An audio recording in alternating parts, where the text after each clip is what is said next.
Ladies and gentlemen, it's Spoilerin time. And on this episode of Spoilerin time, we will talk about episode 6 of season 1 of Justified, episode 1 of the brand new season 2 of Better Call Saul, the second episode of Hulu's 11/22/63.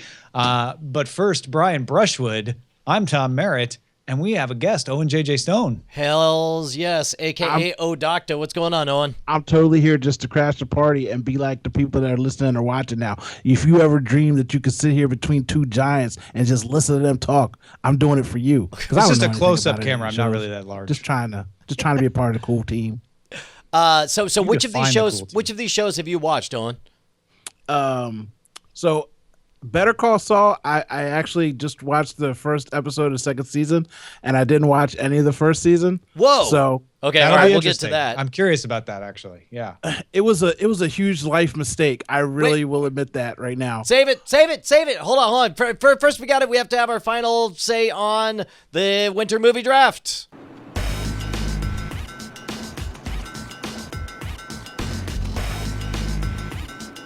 It's over. I won. It's over. I won. Yeah, you did. You totally won, and it was well-deserved with the best winter draft in the history of the movie draft, $716 million. It's now final. Congratulations, Tom. How's it feel? I feel like Santa Claus. I'm the king of winter. This is my second winter movie draft win. Wow. I need to get a summer movie draft win under my belt one of these days so you guys can stop making fun of the winter movie draft, which actually I think is harder because you don't have the big obvious blockbusters like you do in the summer. All right. Or if you do, you still don't win. People are letting me know that if I had just taken only 78% of Star Wars's total, I would have won. What an amazing job. I think we did a fantastic job. Movie League Mike in the subreddit has done a great job saying that we seem to have weathered the storm of how to handle challenging movies like the release of Star Wars, and it seems like we did a good job. It was great. Well, the fact that you were only 3 percentage points off tells me a lot right there, that this was a good draft strategy because you got close to picking the right amount, and that's good. The fact that we were close with Star Wars, and in fact it didn't win, tells me that this is the right strategy. So yeah, I mean, obviously I think it went well because I won. I was going to say, you sound like a winner. You kept using very positive words like close and second and almost and maybe. You coulda, but you didn't. Well, by the way, I could tell Tom is super excited because he definitely already sent over a list of proposed summer movie draft movies to the commissioner. I feel like that's my Dirks. responsibility as the winner of the winter movie draft to like carry some of the burden to get us started for the summer draft. Sure, Plus, there's so many big, like Deadpool is not going to be in a movie draft. Like, it's a crazy world out there. We got to get on this. Yeah. No, all right. Fair enough.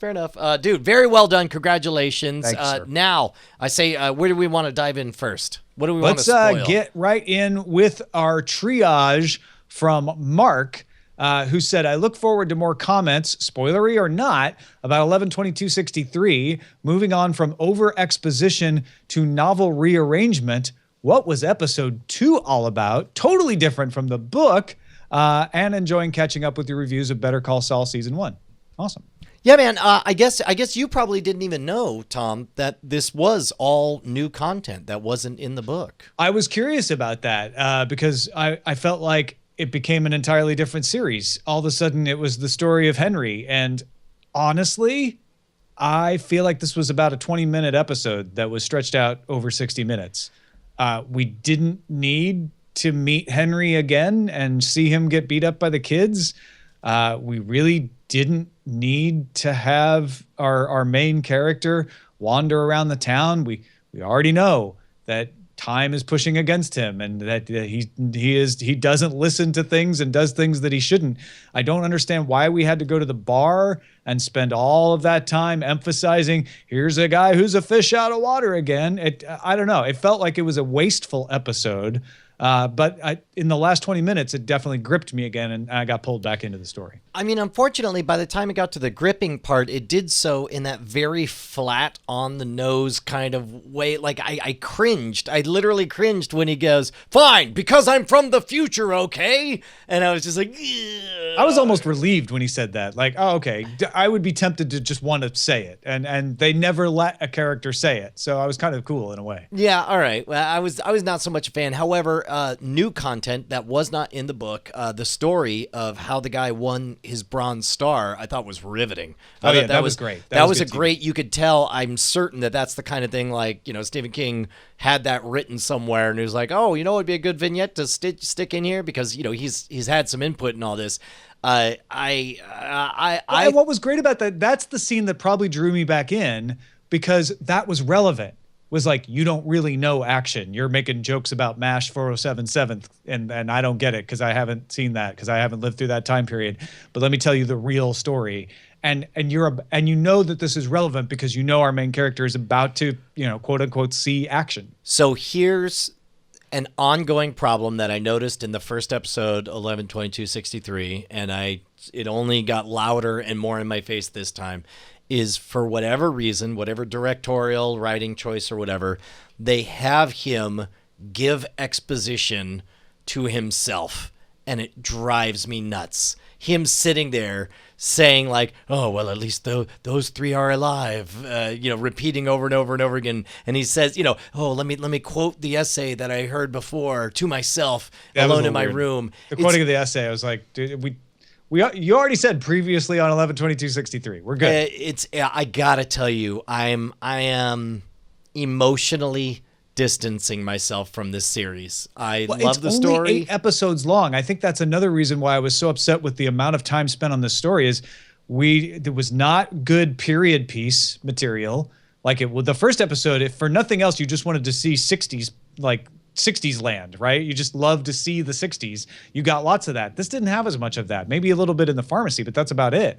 It also didn't bear at all on the JFK part of it, and it bared very little on the time travel part of it. For as essential as that was to what he was trying to do, we didn't spend a lot of time dealing with it. Well, and I feel like they could have made clear, like the importance of trying to save Henry and his family, and I don't think this is too spoilery, is important because it's a test case of how much can you flex the past. And he needs to, if he's going to rescue JFK, he needs to know if he can rescue a little boy. And I don't know how much of that really gets spelled out, or yeah, that's a good apparent. point. Like this episode may feel more important to me in the future, but it wasn't made as clear why we were spending time. And I don't think it would have taken a lot to give us that. It's it's difficult. And by the way, JC Calhoun is like, it's okay to have spoilers. I'm talking about spoiling the rest of the story. Yeah. What comes ahead. Well, before we move on, Owen JJ Stone, you have not seen 11/22/63, and we just gave you a bunch of out of context spoilers of episode 2. How do you feel? I am not watching that show. The pain and empathy in your faces and voice show me that you're gonna suffer through it because you have a weekly show called Spoilerin Time. But brother, let me tell you, if you don't start watching Billions, something useful like what you just described to me, I'm from the future. I don't want to be in that future. I can't see myself in that future. Like that was and maybe no, that just sounded horrible. First Nothing episode about was that better sounded for me. interesting to me. I mean, only 2 episodes in. I don't want to judge it too much, but even you recap some of the first episode, and you still weren't like excited. And then Brian shot it all into the grave when he said, even when he says he's from the future, it's like a moment. Yeah. Okay. All right. Yeah. Let's go to future and past as seen in the first episode of Better Call Saul. Brian, you've had a theory that I disagree with about where the show is going. And at the beginning of this episode, we saw another vignette of Saul Goodman in the future in Omaha. How has that affected your theory, if at all? I'm more certain of it now than ever that this series ends in current time in a post-Breaking Bad timeline. And it didn't change my opinion that I don't necessarily think that's where it's going, but it certainly was a cool look at Saul Goodman's state of mind, which is I'd rather stay locked in this trash area than risk having any interaction with the police. Yeah, man. Okay. It's a great standalone vignette to show where he's at. More importantly, I really suffer from the fact that it's been so long since I watched last season, because I remember the parts I remember most from last season is the betrayal of his brother, the fact that they're trying to hand off the case to the big boys, and the brother doesn't respect him or whatever. And as a result, I was a little bit at a loss for why he was so adamant about not taking the cushy lawyer gig at the beginning. Do you remember why? I'll be honest, I was sort of vague on those season 1 elements myself. Like, I know the pinky ring came from his trip to Chicago and the funeral, and I don't remember the significance of it, sadly. But the reason I didn't bother looking it up is because it didn't matter. This episode was like a mini movie. It was implying a lot of things from last season, but they were good enough for you to know, like, okay, well, that's an important thing to him. It's almost a mystery you can uncover if you want to go rewatch season 1 or look it up. And I felt like it was a really self-contained reintroduction to Jimmy McGill at this point in his career, with almost a sad ending where he finally goes back and gives in and is like, I guess I'm not going to be slipping Jimmy. I'm going to take the responsible job. And Owen, you didn't watch season 1 and you watched this episode. You were right on the nose with that out. feeling. That was like exactly how I was. I watched the show. Okay. Backstory real quick. Stacy, you might know from the chat room. She's in the chat room all the time. We were hanging out and she was like, oh, we should watch Better Call Saul because I don't have cable. And I'm like, well, I never watched the first season. I got yelled at and chastised, to which she said, we could watch the first season. And I'm like, oh, was that good? And she's like, yeah, I'd watch it again. And again, she should remember stuff. So I was like, okay, no. Well, I even offered to watch Sexy. She said no. Last night I got bored, so I watched it. And it was so good. And I was like, wow, this is like, okay, now I'm going to spend the rest of the week watching the whole first season. But that whole episode, I felt like I kind of knew what was going on, even though I didn't know anything. And that's what I deem it as a good episode. Like, when I can get information and feel like I'm just learning this story and that's enclosed, it was pretty awesome. Yeah, I got to tell you, I loved all the scam and con elements, and I think they did the right job, the right amount of showing the appeal of that world, but realizing, the illusory gains of it, and that it's not a long-term lifestyle, and that is not going to get them the girl and all that stuff. I thought it was really, really good, and I can't wait. My only regret is that it's on Monday nights, and that we're going to finish this, and then it'll be a whole week until I get to talk about it again. Even the makeup he was using, the way he looked, like, I didn't even realize it was him. Like, I was like, oh, like I forgot in a moment like that it's him. I was like, and it's such the slightest bit of makeup. It's like he's got like a mask or anything, but like it's just such a total flip of a person, and you could feel that, like, oh man, like he was having a rough life back then, you know. So I thought it was really neat. So I can't wait to get into it and watch it. Where Saul binge Goodman on it. I'm gonna binge. We know where he ends up in Breaking Bad. Yes. And so they're doing a great job of seeding out those elements to say, like, oh yeah, he used to be a con man. Oh look, here he is, a con man in action, but he's also a lawyer. He passed the bar. He's a real lawyer, and but they're not pointing us right down the road to Saul Goodman. It's interesting to find out, like, okay, how is he going to get there? And in this episode, you feel like, oh, is this where it happens, where he becomes the con man?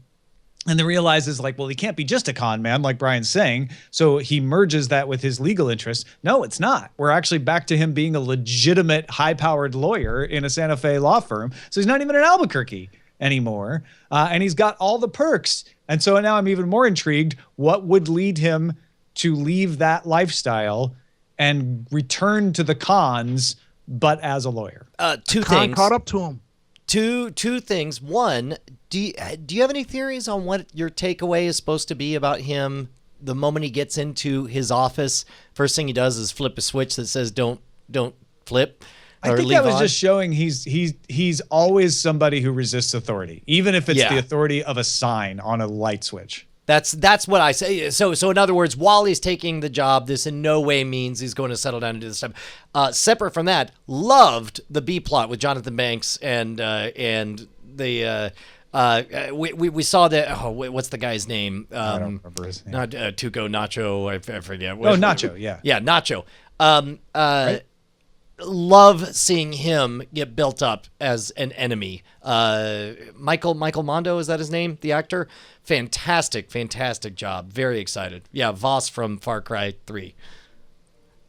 But I'm really excited. Michael Mondo, Nacho Varga. Yeah, there you go. Michael Mondo. Nacho Varga. Yeah, and what a great storyline with the guy who just doesn't see his own ignorance, and in a certain way, reasonably says, I don't need you. Why do I need an old man standing behind me? And then, you saw it coming. You knew it was coming. Oh, of course. But it was so satisfying to see him get, the seeds of his own destruction, to watch those be sown in front of you. Now, what I wonder is how does this come back into Saul's life? How does this come into Jimmy McGill's life? I think the story of Better Call Saul is about it's almost a romance between Jonathan Banks and Saul Goodman. And we're seeing their separate threads come together, because when we meet them in Breaking Bad, they're thick as thieves. They are pair bonded for life. I know a guy. He's the guy that exactly right. And so I'm excited to see that kind of like, oh, will they, won't they, as they finally come together as a team. Well, the clues we have are when Jimmy has turned down the job at first and is leaving the courthouse, he tells Jonathan Banks, I'm not going to do that again where I give up that money. I've changed. Yeah. I'm not going to make that mistake again. And now we have Mike in a situation where one of his former clients is going to be in trouble and probably going to come back to him. And there's a preview from the trailer where Mike is on the phone saying, "Are you still morally flexible?" And the implication is he's talking to Saul Goodman or Jimmy. Yeah, boy, it's for two guys who aren't very good about remembering character names. Having multiple names per character and also knowing the actors' names probably makes it a little more difficult for us. You guys are really good at knowing actors' names. I don't know any actor. I'm the worst. If his name's not Ryan Gosling, I really can't remember their real name. I'm the worst at Next time we spoil any Ryan Gosling vehicle, we're having you back, by the way. Done. No doubt. All right, let's finish up with Justified, episode 6 of season 1, The Collection. This is a standalone episode for the most part. Basically, Raylan's boss finds out he's been sleeping with that girl that his boss told him not to sleep with. But the rest of it takes place on a ranch. A woman who is trying to scam her husband and murders him in order to get the money. I kind of adored it as a standalone episode. It was a good little closed box mystery with a setup. It was a tight little story, and it involved Hitler paintings, which was just odd. Yeah. Also, awesome tie-in with Star Trek Voyager and Arrested Development. Right? Well, we had Buster, we had the holographic doctor, and we had Goodwin from Lost. Oh, wait, that's where I recognized him from. That's amazing. As far as the standalone thing, you could tell finally they're kind of bookending it to the bigger story. Obviously, he's driven by, this rage against his dad enough that he's allowing Shane Vendrell from the Shield Walton Goggins, Walton Goggins to get his hooks into him at the end, where there's Boyd, that very right? pointed. Isn't that Boyd? His name Boyd. Yeah, so he'll always be Shane Vendrell. Yeah, he'll always be Cletus Van Damme to me.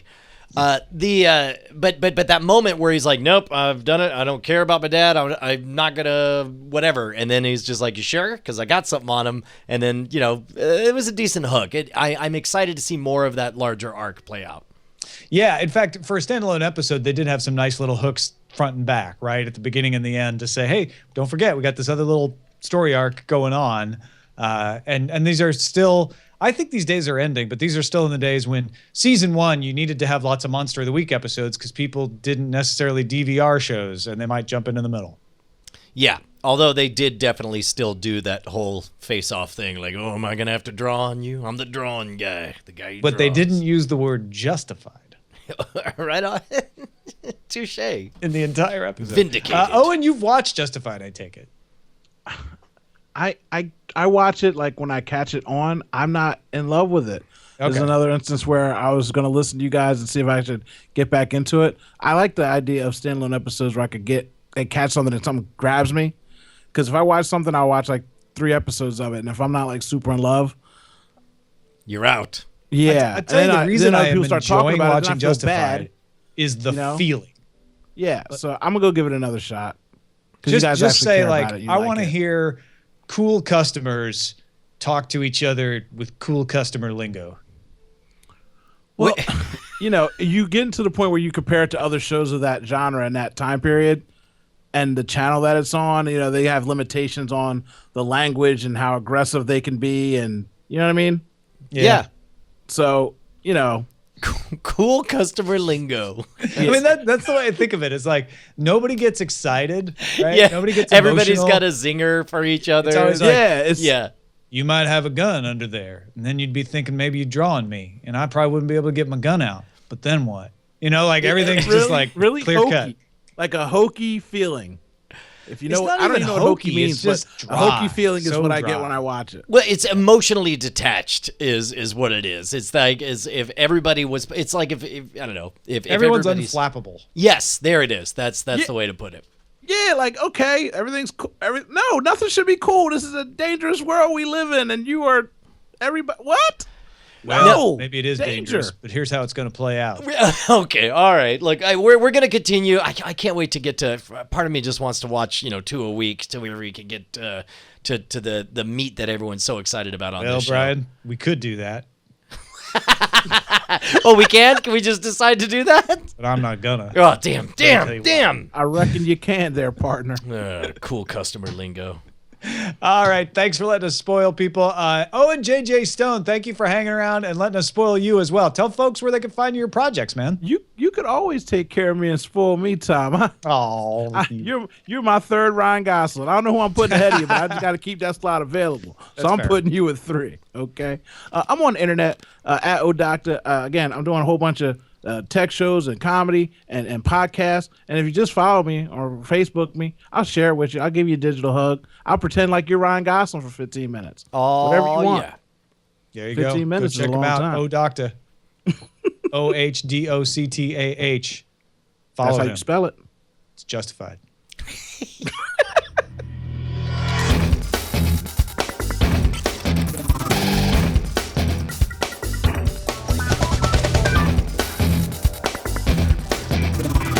Diamond Club hopes you have enjoyed this program.